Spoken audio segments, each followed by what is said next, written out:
Good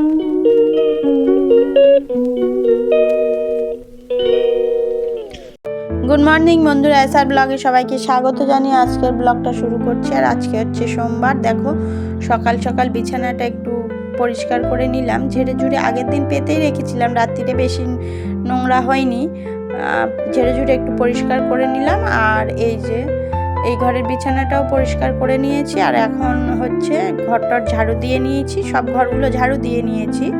আর এখন ঘরটা মুছে নেব। আর আজকে স্কুল খোলার কথা ছিল আজকে থেকে, সোমবার থেকে, কিন্তু আজকে স্কুল খুলবে না। আজকে ছট পুজো আছে, ছট পুজোর জন্য স্কুল আবারও ছুটি দিয়েছে, মানে বলে দিয়েছে, অনলাইন জানিয়ে দিয়েছে যে ছট পুজোর জন্য ছুটি থাকবে। সোমবার, মঙ্গলবার, বুধবার থেকে স্কুল খোলা হবে। ওই জন্য আবার একটু বাচ্চারা আরও 2 দিন ছুটিটা এক্সট্রা পেয়ে গেল। আর যেহেতু ছোটো মেয়েকে নিয়ে গেছিলাম এক্সাম দেওয়ার জন্য রবিবার, যে ওই আলাদা স্কুলে, ওর তো পড়াশোনা ছিলই। আর তারপরে আজকের দিনটাও একটু ছুটি নিয়েছে, যে মা এতদিন তো পড়লাম, পুজো ছুটি হলেও ওকে পড়তে হয়েছিল, কেননা ও আলাদা একটা ট্যালেন্টের এক্সাম দেবে বলে, ওই জন্য ওকে পড়তে বসিয়েছিলাম রোজ রোজ। আর এখন আজকের দিনটা একটু ছুটি নিয়েছে। আর আজকে সোমবার, নিরামিষ রান্না হবে। আর এখন আমি ঘরের কাজগুলো করে নিচ্ছি, ঘরটর ঝাড়ু দিয়ে নিচ্ছি, ঘর মুছে নিয়ে, ঘরটর ঝাড়ু দেওয়া হয়ে গেছে, ঘর মুছে নিচ্ছি, মুছে টুছে নিয়ে তারপরে স্নান করব, পুজো দেব, আর রান্না করব। কি রান্না করি এখনও ঠিকঠাক করা হয়নি, কেননা এখনও বাজারটা ঠিক মতন করে আনা হয়নি। আমার শ্বশুরমশাই গেছেন বাজারে, বাজারটা আসুক, তারপরে তোমাদের সাথে জানাবো কি কি রান্না হবে আর কি হবে। নিরামিষ করতে চেয়েছিলাম, কিন্তু দেখি কি করা যায়, এখনও বুঝতেই পারছি না কি রান্না হবে। তাহলে আমি এখন ঘরটর ঝাড়ু দিয়ে নিই, ঘরটর পরিষ্কার করে নিই, তারপরে স্নান সেরে পুজোটা করে নেব।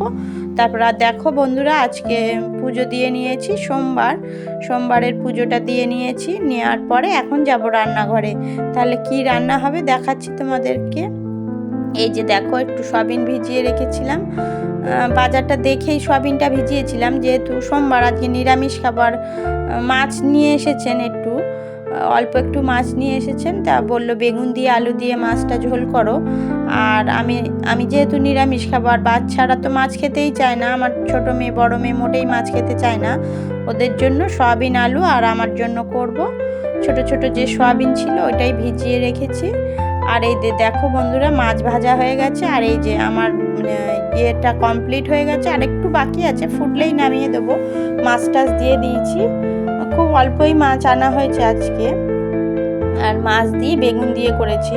আর সব দিন তো অন্য অন্য সবজি দিয়ে মাছটা খাওয়া হয়, এখন যেহেতু আর কচু টচু, প্রায় সময় কচু খাওয়া হয়, গাঠি কচু যেটা হয়, ওটা দিয়েই মাছটা রান্না হয়।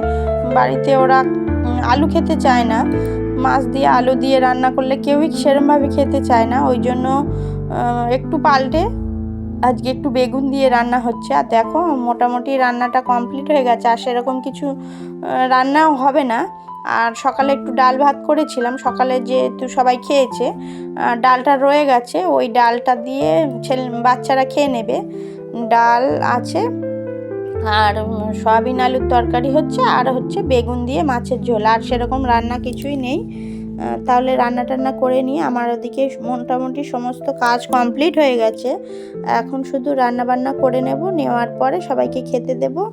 আর হাজব্যান্ডের ভাতটাও নিয়ে যাব, তারপরে এসে আমি খাবো। আমার খেতে খেতে অনেকটাই বেলা হয়ে যায়, কেননা সকালবেলা পুজোটা দেওয়ার আগে আমি কিছু খাই না, আর যেহেতু পুজোটা দিয়েছি, দেওয়ার পর একটু মুড়ি খেয়েছিলাম, তাই জন্য এখন আর খাবো না, রান্নাটা করে সবাইকে খেতে দিয়ে দেব। তাহলে বন্ধুরা, ভিডিওটি যদি ভালো লেগে থাকে লাইক কমেন্ট শেয়ার করবেন, সাবস্ক্রাইব করবেন, আমার পাশে থাকবেন। দেখা হচ্ছে নতুন একটা ভিডিওর সাথে, ততক্ষণের জন্য টাটা বন্ধুরা। এই যে দেখো আমার মাছের ফাইনাল লুক, আমার বেগুন দিয়ে মাছের ঝোলটাও হয়ে গেছে। আর এই যে ডালটা এখন অল্প একটু রয়েছে, ওটাই খেয়ে নেবে বাচ্চারা। আর এই যে সয়াবিন আলুর তরকারি নিরামিষ রান্না করেছি, একদম পেঁয়াজ টিয়াজ কিছুই দেওয়া হয়নি। তাহলে বন্ধুরা টাটা।